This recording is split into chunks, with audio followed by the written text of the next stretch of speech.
I was talking to a daughter, prophetess Diasharon, who is a making of the Lord, right? She is a person that's very straightforward.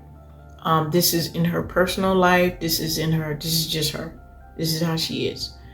But very loving, right? Very helpful. So I was asking her a question about um, is she in someone? And she shared with me, which was something that was said. And I laughed and I was like, wait a minute, you said that to them? And so it helped me to understand that when she said what she said, being honest, putting whatever on the table, right? As to where she stood and how she viewed certain things. This was not accusational. It wasn't accusatory.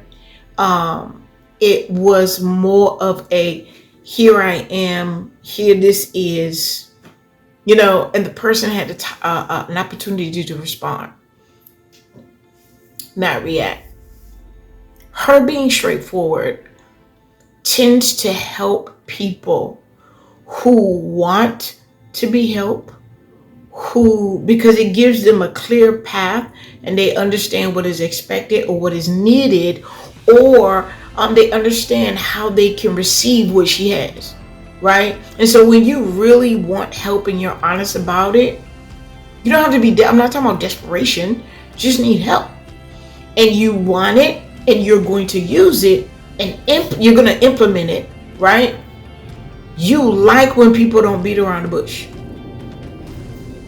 When you need help, but you don't like to say you need help, you don't want it to look like you need help. If someone is going to help you, you need them to be in a subservient role. That straightforwardness can rub you the wrong way, or that straightforwardness you don't see as a benefit to you.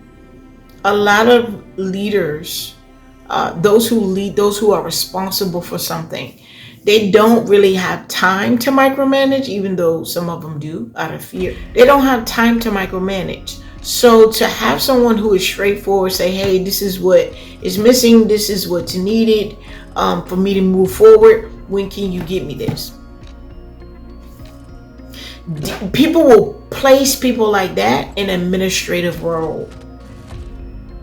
And we say administrative, but we really mean clerical, because you just want them to push papers.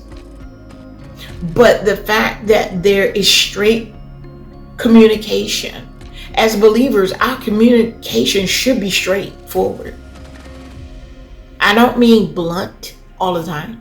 I mean just straightforward. There's no curves and loops and all of these things and figuring it out. And if someone says a thing you know is true, instead of saying, hey, that's what you need, you try to make it like, or you fail. Let's say you fail to say this is what you need.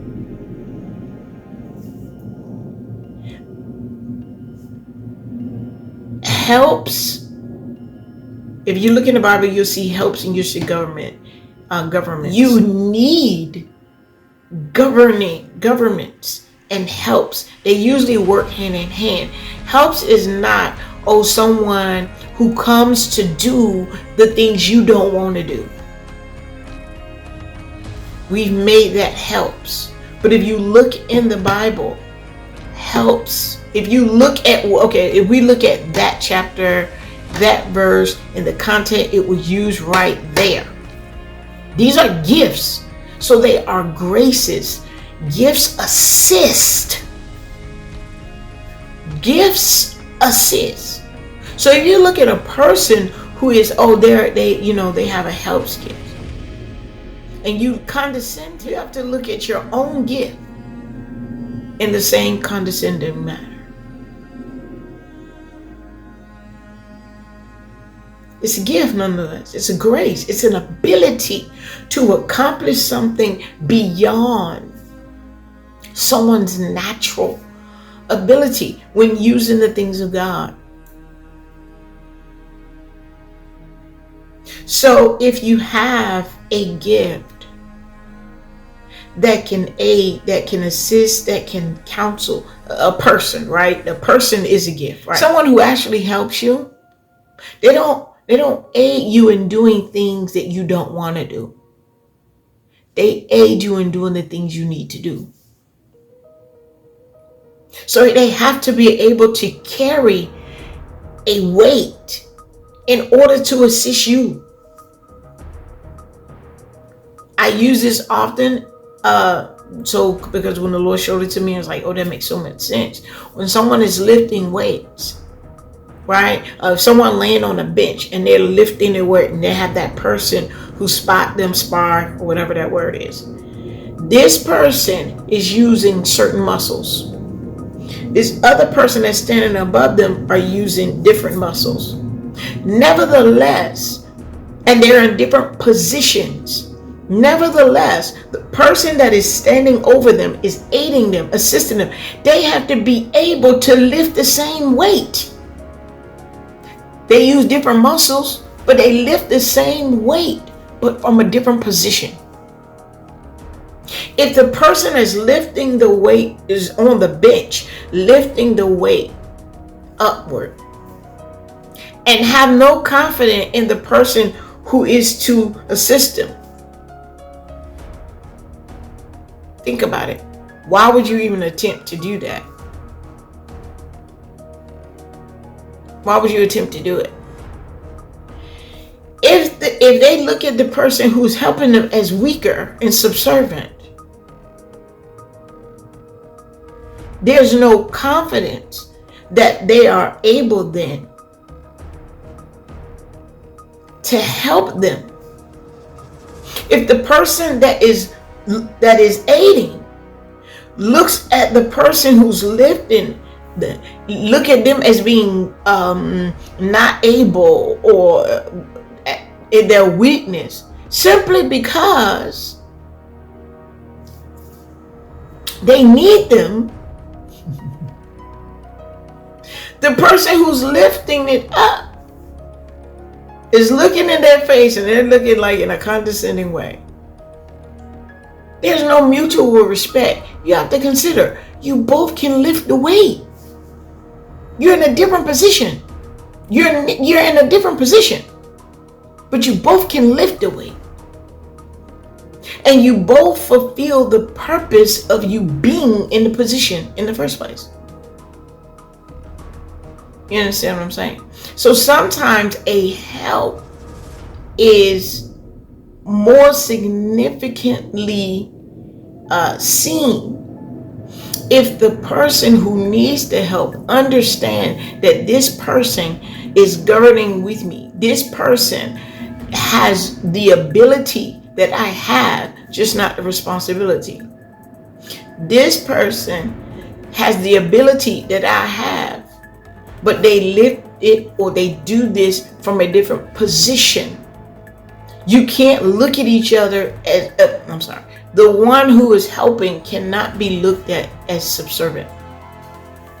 If they are, when they prove that they have, not trying to prove, but when you get to see, if that person that's on the bench starts struggling and shaking, they should then see the person who will lift it from wherever they place it, and they can't push it any further. They see them in a way that they should see them. It is interesting how we have made positions and titles, we have used it to lord over people or to make them feel. Now, if they feel less than simply because they don't understand their own worth and significance, that's not your fault.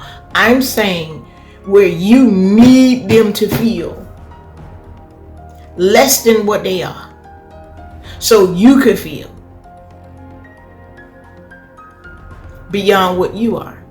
The Bible says a man not a man should not think of himself more highly than he ought. So what was that? That's not based on your capabilities. That's based on what God has said, what God has spoken. Some people find it challenging that you know things that you know by the Spirit. You know things that you know. You can do things that you could do. And you didn't go through the same means that they did. They find it challenging to receive. Because what happens is when the Lord placed that person in your life, it is so that you can begin to become sober-minded. You're not where you are because of you. It's because you was called, you were sent to that place. And you were graced to accomplish the task that was given to you by the one who called and sent you. Well, if you find yourself in places with others and you begin to forget that about yourself, you will forget that about them, that they were called and they were sent with graces to accomplish the intent of the one who sent them. You can say what you need. I'm saying don't deny what you need either.